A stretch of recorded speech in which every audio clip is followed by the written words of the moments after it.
Welcome to this week's Down Home with Tina. I'm your host, Tina Thompson. Thank you so much for tuning in. I hope that you do join me each week because you never know what we're going to do or have, and I've got some fun things coming up in upcoming shows, but we're going to get to talking about what's going to happen this show. So today I'm going to highlight a first responder of the month, and I'm really looking forward to that. It's a guy who I met, oh goodness, like 10 or so years ago, I think it's been, and his story is quite amazing. And if you'll stick around, it'll be a lot of fun. Also, I've got a lady from Fairfield County Courts. She's going to talk about some programs and also something else that she's doing that has to do with reading. And don't leave me because I've got a PQ for you and tell you a little bit about where I'm gonna be. So that might give you the idea of what may or may not happen down the road right here on the Down Home with Tina show. Coming up next, that first responder.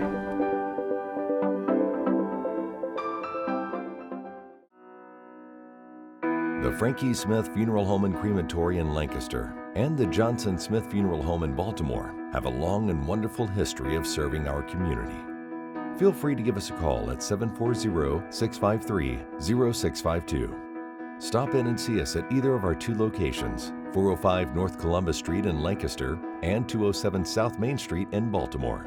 Respect for tradition, regard for change. Hi, I'm Brandon. I'm a recovering addict. For 10 of the last 11 years, I've been struggling with addiction, homelessness, incarceration, and just loneliness. However, since getting clean this past year, I've accomplished more than I have in those 10 years combined.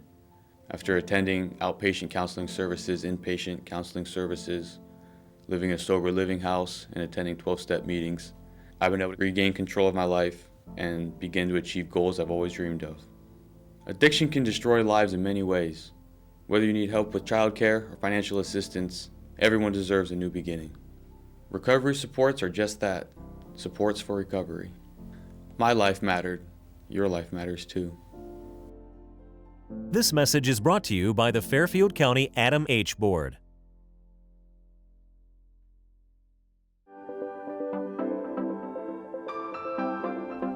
Welcome back to Down Home with Tina. I've got a special fellow with me today. He is not only my first responder of the month, he doesn't know that because it is just the beginning of the month, and I love to highlight first responders. And he's super special, and I say that because Scott was somebody that I had interviewed several years ago on radio. And I don't know how many of you know this, but when I did my talk, it was a live radio show.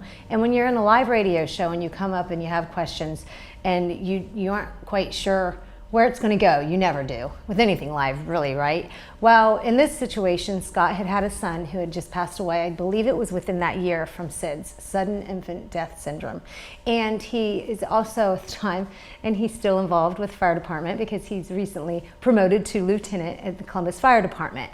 Well, when Scott and I were interviewing in this live interview, knowing what he had gone through and what he had faced, and he's sharing his story, I just felt, Scott, what was it that got you through this? Now, folks, when you experience something like that, and I have not, so I don't know what the response is going to be. I could be very angry at God. And what his response was, you know that saying, God will never give you more than what you can handle? And I'm like, yeah. He goes, it was because of God that I could handle that. In that moment, I think I had gotten tears in my eyes, and if I recall, we went right to break because I was just like, when somebody experiences something like losing a child, I couldn't even imagine what it was like. And he said that to me. It was like this weight that I thought, holy cow, what an amazing man in his faith. And so I want to go ahead and welcome with me, because he continues to do amazing things we're going to find out about today, Lieutenant Scott Widener from the Columbus Fire Department. Did you know that, Scott? Do you remember that interview? Do you remember that conversation? Yeah, a little bit, yeah. Now that I said it. Yeah. You have left an everlasting impression on you, and what that experience, it was one of the most amazing, memorable interviews I will ever have. So, and that, and for, the things that you went through, it's always been in my heart. And I thought, what a great guy to be able to just come out and still have that strength. How are you today? How many years ago was that? Because I know you know. That was about 10 years ago now, so it's been a little bit. Yeah. And you, at that time, you came onto the show to talk about you were doing something to help to, what was it for folks to be aware of SIDS more so? Yeah, it was just awareness, and so we started some fundraising and did some things, and we just kind of started the journey at that point. And we didn't know where we were going. Yeah. And so what was it like for you in that very beginning with trying to do fundraisers and things? Because you wanted to keep this memory of life, I'm sure, for your son. Sure. Yeah, it was hard. It was like anything, you take something on new and it's challenging. It was hard on our family and things like that, but it was something we wanted to do. But we just had ultimate goals. But I'm glad that we did the fundraising. We were really successful. In a couple years, we were able to raise and donate, I think, $17,000 to the SIDS Network of Ohio, which is now the Baby First Network. So, I mean, it was all great things, and I'm glad that we did all of that. But we've since walked away from fundraising, and we've moved on. Yes, and what has it? Because that's what you're going to talk about with me today is a couple of other things that have led you into these different things, and one of them is with the Columbus Fire Department, Pack and Play. Yes, it's just a Pack and Play program. It's very simple. It really has to do with we've trained all Columbus firefighters. So there's roughly 1,600 of us. Wow. And they're actually in the process of training police officers too. So it's real simple. They just enter a home on any other call. And if they see conditions where families don't have proper crib or not following the ABCs of safe sleep, it's just a simple process of, hey, we can offer you a free bed for your child, that otherwise a child that wouldn't have a bed. So they just make one phone call, document it on their paperwork, and an EMS supervisor will show up, give the family a little education, a little gift bag. They'll show them how to use the crib, and then that child has a safe place to sleep. So it's a wonderful program, and it's really no stress on the medics. It's nothing extra that they have to do or that the department has to do. But it's just something that we're doing outside of the box, what a normal fire department or EMS department would do to better the lives of the community. And I want to say we've given maybe 50, 60 away in the last 5 years, which is significant. Absolutely, yeah. I'm wondering what the opportunities are to bring it to, I know you work with the Columbus Fire, but in other communities as well. I do know for a fact that like the Akron area and stuff, that's where the Baby First Network's located. And they've taken it up there and towards the Cleveland area. And then I have to give credit to, it was then Deputy Chief Jim Davis, who's the one that helped me get this off the ground, because somebody had to feel my heart and help me. He's since moved on. He's now the chief down in Texas. Oh, wow. At Fort Worth, and he's taken the program down there, and it's very successful there too. So it's starting to spread across the country and to different fire departments and stuff. So I'd love to see it go even further, but it has to start someplace. And this was just an idea. Right, just a thought, just an idea of what can we do? What can we do different? Yeah. We're in homes, we see people, we see families. And situations that are not ideal, what can you do to help and these babies? You know when you walk in someplace if someone needs help. You don't have, it's not rocket science, it's just do you have a heart, are you willing to help somebody? And firemen want to help people, that's why we're in this job. So we were the perfect candidates for this, and it's been very successful. It's been a wonderful program. And Scott, and then there with that, you've got another program that you are working with through Tree Church in Lancaster. Yeah, the Tree Church here in town. Yeah. Yep. It's a unique story, I guess. If I back right after losing Jude, which is almost 10 years ago to the day, it was very close. Oh my goodness. And it seems like times just went so fast. But I knew then when I found out how much everything was going to cost. The funeral home, a headstone, a burial plot at the cemetery. The average cost to bury a child is $10,000. Wow. And most families like ourselves, you're young, you're working to pay your bills and everything else, and most people don't have $10,000 sitting around to just give to these places to bury your child. Right. So they end up making decisions for their burial or for their what they're going to do with their child that aren't what they want, and they have to and they're forced to live with that because they can't afford it. And I never thought that was right. I just never thought it never sat well with me. So I've always wanted to somehow pay for funerals and all these related costs. And I didn't know how to do it. I didn't know where to start. But 10 years ago, I wanted to do that. And it took me 10 years to get here, but we've done it. And luckily, through the Tree Church, they had the people, the congregation, the pastors there had the hearts, and they said, yes, we want to get behind this. So the church got together and took up collection, and they said, we're going to do this. And so... So did this just start then? This started in January of 2020. Okay. So it's about a year and a half in. Okay. So basically, any child that dies in Fairfield County that's up to 18 years old or still in high school, okay. And it's already, nobody has to do anything. They just, if that child happens to pass away, the funeral homes are already aware and it's already built in. The church will come in and just pay all those related costs and help families get set up, and they reach out and offer support, and there's people there that'll offer meals and they'll send cards. They just do all kinds of wonderful things that mean a lot to that family. I mean, I can't tell you how much all of that would mean to somebody. Oh no, I mean, you're already going through the emotions of losing your child. I can't even imagine what it's like to even kind of try to think of what the next step is. You're just kind of, right. No, yeah, you're not thinking. And it's just nice that this organization comes in with no expectations, no hidden agendas, anything. They just come in and they say, we see you, we love you, let us at least pay for this. And then they offer them support and whatever else they need. So, what do you have next that you want to make a positive difference in this world? Because you have done 2 amazing things. I don't know. I think this was the goal for now, but I think I learned through the last 10 years that I always approach things with God where I would kind of be like, well, I'm going to do this next, and I would kind of pray about it and bring him along. You know, I think, isn't that what most of us do? Yeah. Then I think finally, I've just matured in my faith to where I've said, I went to God first and said, hey, what can I do next, or where can I go next? And what a difference. So it's been a long 10 years, but I think once you kind of mature that way, you know, he led me here. He led me to the church, to those people, to the congregation. We made it happen. It was very smooth, and so I couldn't have done it without them and that support and everything. But I thought for now, I'm gonna give it to God. I'm gonna pray about it, and when He tells me what to do next, I'll do it. Okay, so when I get my gifts for my first responders of the month, I just go and I think, what's pulling to me? Well, I have a new favorite little Christian store that I go to in the River Valley Mall. And this is what I don't know. So I know your religion and I know how you are, and I found this mug, and it's not a fancy mug, but you're not gonna believe this. But pray first. First pray is what I have for you as your gift.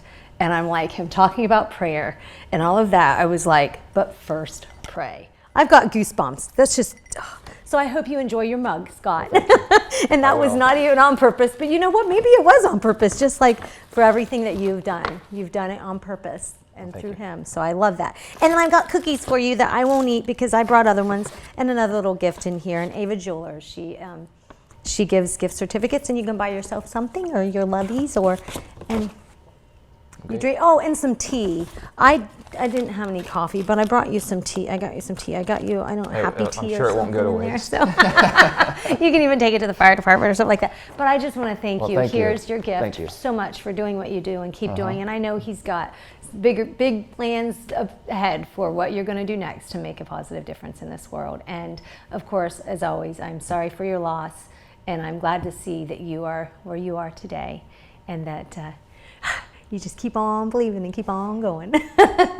Folks, I'll be back in just a minute. You're watching Down Home with Tina.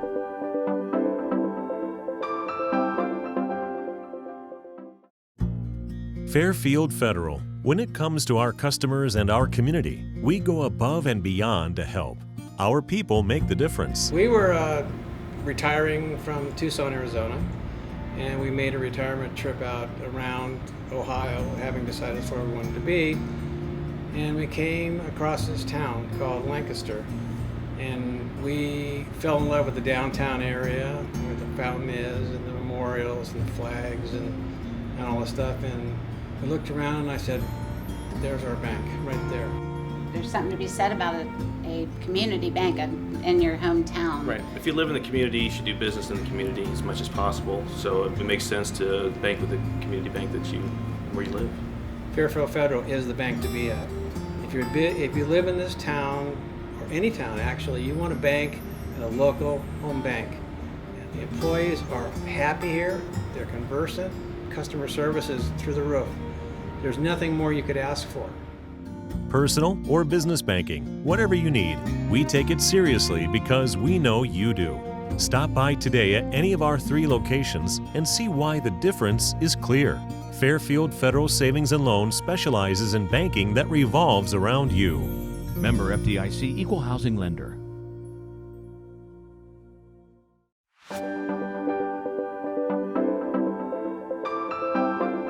Welcome back to Down Home with Tina. I've got a very nice, pleasant gal with me. Quite amazing, I have no doubt, but I'm going to learn a lot more about her here. She is somebody who works at Fairfield County Court. She's an administrator, and she also writes books, so that makes her an author as well. And we're going to talk about both those things.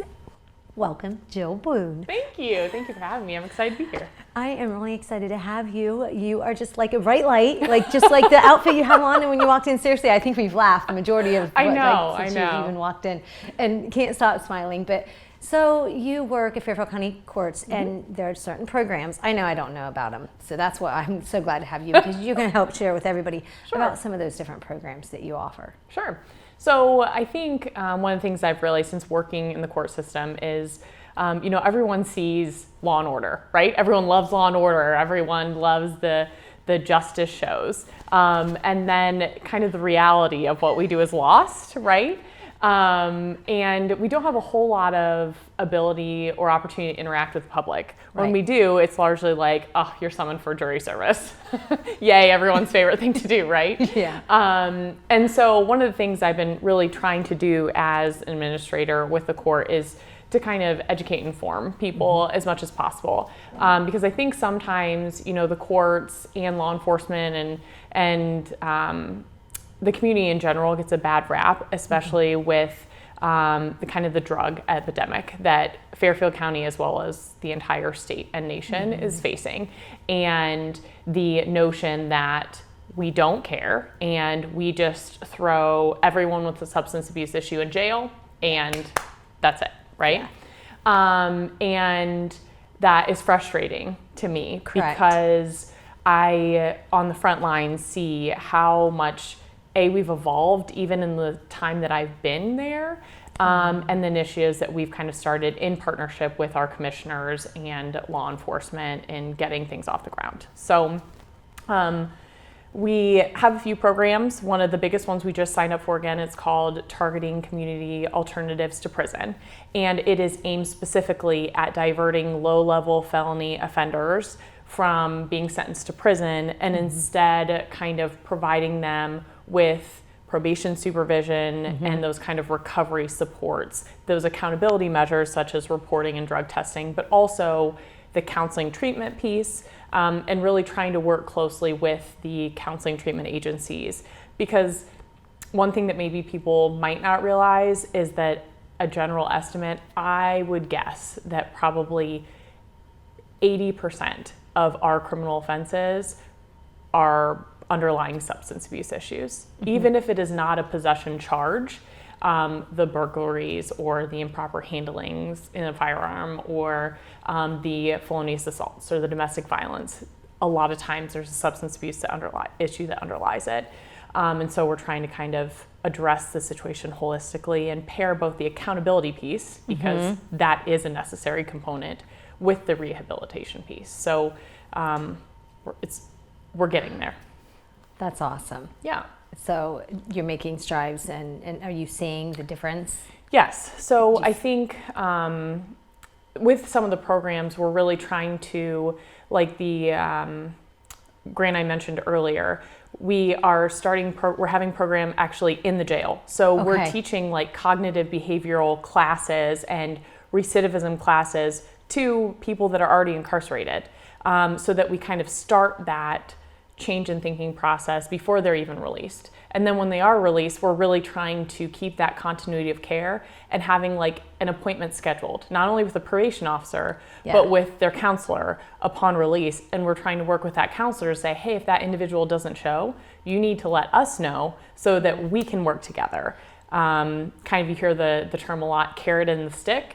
It's like you have the stick as far as, you know, the jail time or sanctions and enforcement, but we still need that carrot there because we know that treatment and counseling has to be a necessary component. Absolutely. To stop that kind of revolving door into our jail. Yeah, well, because they're repeat offenders most of the time. Correct. Yes, and it affects, you know, the whole family. We see families that, you know, have battled addiction, their grandparents to them, to the children. It's from generational. Yes, and you know, one of the things that is one of my favorite parts of the job is just this morning, actually, I covered drug recovery court. We call it recovery court for one of our judges, and it's specialized dockets. Municipal court has a bunch of specialized dockets for veterans and mental health and substance abuse, and we have a recovery court at the felony level too.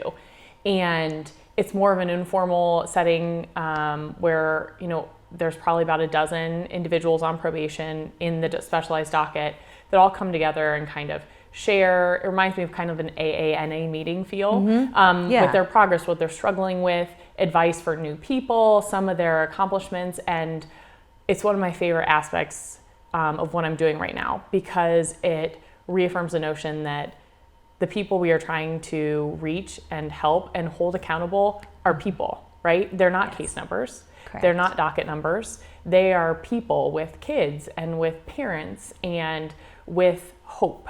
And I think that's what we are trying to accomplish. And sometimes I think from a macro perspective, people just say mass incarceration. And I wish that everyone could come and sit in on a recovery court meeting or come in and see how our probation officers work tirelessly, not just to, hey, go drug test, but hey, what do you need? You need some work boots? Well, guess what? We're going to reach out to this agency who's going to help you get work boots and get you your license reinstatement, and really the social work aspects of their job, because they know that that's important in stopping the cycle. I know that even in I wouldn't say personal life, but just my experience of seeing folks, that the whole generational thing itself is, it's very hard for when you do see a teen who you get to know a little bit, could be relative, could just be a friend of a relative or of a friend, and they say to you, well, I'm never going to be anything because mom and dad tell me I'm not going to be, or sisters or everybody tells me.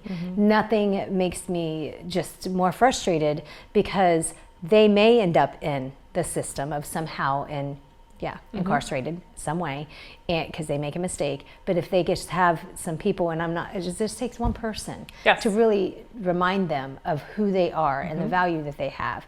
And the hope, there's always hope that one mistake that you make, just because everybody else has made that same mistake over and over again, doesn't mean that's who you need to become. And it's hard because, you know, you hear a lot of the same things. And one of the things I hear the most is, I don't want to be a drug addict. Like, and I think that's a notion too, you know, it's this choice, and they're making choices, but you know, I don't want to be an addict, or I'm trying my best. But frankly, sometimes you hear individual stories. And when I first started this job, you know, there was a part of me that was like, okay, our terms of probation aren't that hard, right? It's just live a normal life, stay sober, report in every week. What's kind of the big deal? And then sometimes in my experience, I stepped back and really gained a sense of empathy towards individuals, because you hear their stories. And frankly, when I hear someone saying, yeah, my dad offered me a crack pipe when I was 9 years old, and then I was doing meth with him by the time I was 12, to me, I struggle with that, because I'm like, hear people say, just live a normal life. What is a normal life when at age 8, you were smoking crack with your dad? Or you've been watching them smoke it Yes. all your life. And so it's really a whole reprogramming and going back to that 7-year-old and showing them that, I mean, a lot of individuals it's hard to know how to, or the thought of doing life sober is very, very overwhelming. And I don't blame them, because it is. It is. It's hard. I love the counseling piece that you said, the counseling piece in there, because that's what their stories need to be heard. They need to be validated, and it's helping them find what you can do for them to give to them to know what sources and what to do. And one of the things that I heard was that drinking and drugging isn't your problem, it's your solution. And that is the crux of it, is that there is an underlying trauma, an underlying problem, an underlying reason there, and that's where counseling treatment come in, because they're turning to that as a solution as opposed to really getting to the problem. Yeah. Well, oh my goodness. So I know that we are almost out of time already, and I wanted to talk about books. Yeah. So holy cow, time goes by so fast when you have so much cool information. No, it's great information. But you are an author. Yeah. And you've got, like, how many books have you written? 6 right now. And that's all of them are here. Yes. And I get to read them, but no, I shouldn't read them and give them away, should I? I should not do that. That would be called a used book. I just realized that. It's all the same. No, it's all good. It's all the same. No, because I want to read your work, but at the same time, I want to give it away. No, you're good. So it's called Read for a Cause. Read for a Cause. Yes, as a program I started, as you can tell, I'm very, very passionate about my day job. I love what I do.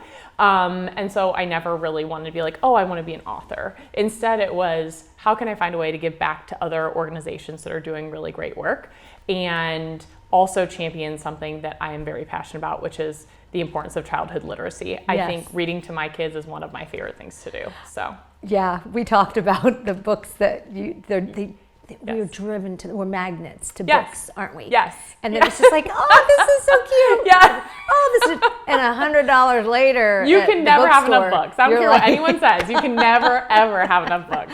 How do people contact you to find out more about your books and purchase? Yeah. So the website is www.readforacause.org. And there's a way to contact me. I always say they're available on Amazon too. So you can order through Amazon, but I always encourage people to reach out directly through the website, because if you do, then I can kind of personalize them or sign them and write a little note. So that's why I always ask. Perfect.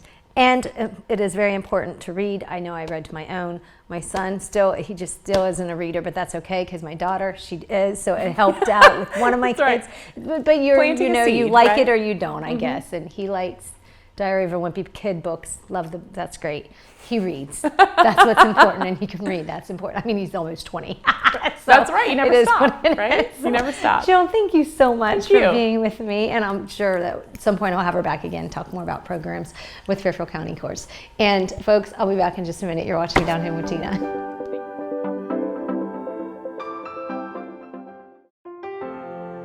Dagger Law has been part of the Lancaster community for more than 110 years.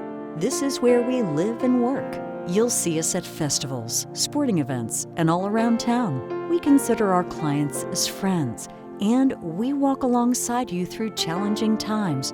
Whether you're a growing business, a changing family, facing litigation, planning your future, or dealing with land issues, we're right here. We are local. We are trusted. We are experienced. Dagger Law.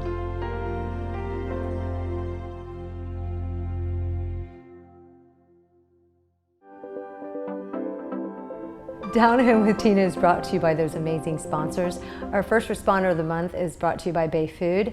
Also, Donald Law Office is our business of the month, and they are going to give a Tina tip of the month every month, which it's really technically by the business, but hey, what can I say? But the tip is everyone needs an estate plan. Plan while you can, and that is some very good, I think, advice and tip on that. Also, folks, Donald Law Office is located at 719 West Market Street in Baltimore. I've got something fun next week. We're going to be on location at one of the Lancaster Parks and Rec, and I think I know, but it's weather permitting, and it's going to be fun. That's all I have to say. So you might see me out at one of the swimming pools, which is at Tiki Pool or Miller Pool, or I might be out at Alley Park or Rising Park or somewhere else, because there's a whole lot of parks with the Lancaster Parks and Rec, because we've been here on a COVID set, and we thought for the summer we would do something a little different. And that's why I thought, I love my space here. I can't wait to get back into my regular original Down Home with Tina set. We will before we know it. But first, we're going to have some fun time going out and about to the different parks in the city of Lancaster. And I just wanted to give to my graduates that are out there going to graduate, what would I tell myself at 18 years old is slow down, enjoy the moment. Life's too short and it's going to be gone before you know it. I got to get out of here. God bless. Until we meet again, good day. It's Down Here with Tina.